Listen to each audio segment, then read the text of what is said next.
I want to talk today in humility about this idea that God gives us evil for our own good. I say it in humility, I'm not getting on anybody's case. I just want to provide some clarification because there are many people in the world who believe this. And their basis for believing this is that, well, some hardship is good for us. And yes, I agree, some hardship is good for us. However, not all hardship is good for us. So let's look at the analogy of pruning, which is good because Jesus said that God would prune us in John 15. He gave us that analogy. Pruning, and I speak from experience, I was a pruner for a long time. I taught myself, sort of, and I read books, and I had my mentor at the time teach me how to prune. Okay, and then I just practiced a lot, and so I learned a lot about pruning.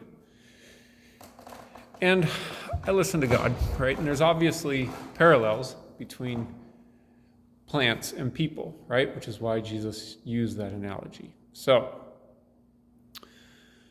pruning is good for plants, okay? And there is some amount of pain in that, right? But pouring poison on plants is not good for them, and ripping their roots out is not good for them. Now, there's a little bit of pruning that can go on in roots, a little bit. But if you just go tearing all the roots out, you're going to kill the plant. And if you pour poison on a plant, you're going to kill the plant. If you give diseases to the plant, you're going to kill the plant. Right? So there's a difference between pruning, which has an amount of pain and discomfort into it, and poisoning and tearing the essentials away from a plant. Okay? It's the same with people. And that's the distinction between hardship and evil. And this is how people get confused, and they say that, well, God must produce evil because the hardship is good for us. No, God does not produce the evil because evil is not good for us. But he does produce hardship. How? In the world at large. Like he created a world that is full of hardship and risk and danger. If you don't believe me, try messing with gravity or electricity or, right? Anything else that could potentially harm you, right? These are God's creation. But there's no evil in them. So yes, a degree, and I'll backtrack, we see times in the Bible where God inflicted hardship on people. Paul's a perfect example. You can see him doing it to David and others. He did it to Israel a lot. But that was for their good, okay? God never inflicted evil on anybody, okay?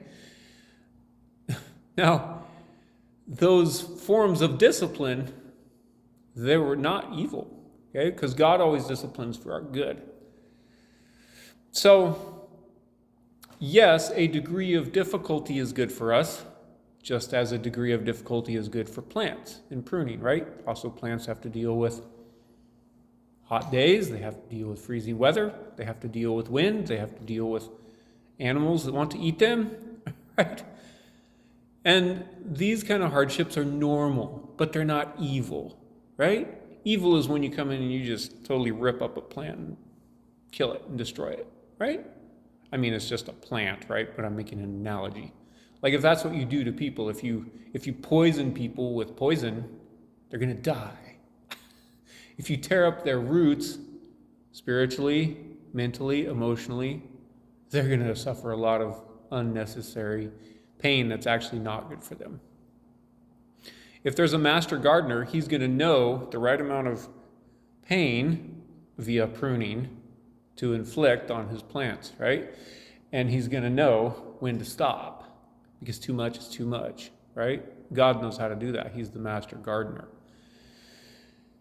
So a lot of people will say, okay, well, where's the dividing line? The dividing line is where God says it is, because God is the ultimate arbiter of these kinds of things. And the problem comes about when we try to do it ourselves, which, if you look in the very first story in the Bible, when they decided to take on the knowledge of good and evil themselves and figure it out themselves, is when evil came about, right? When people try to make those distinctions themselves.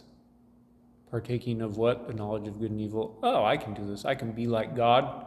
Is one of the characteristics of that fruit. Oh, you get to be like God. right? But we don't get to be like God in that way. We get to be like God in some ways, but not in that way. Right? So all of us have to understand the distinction, right? There is a distinction between evil and hardship that's actually good for us. Thanks, and have a fantastic day.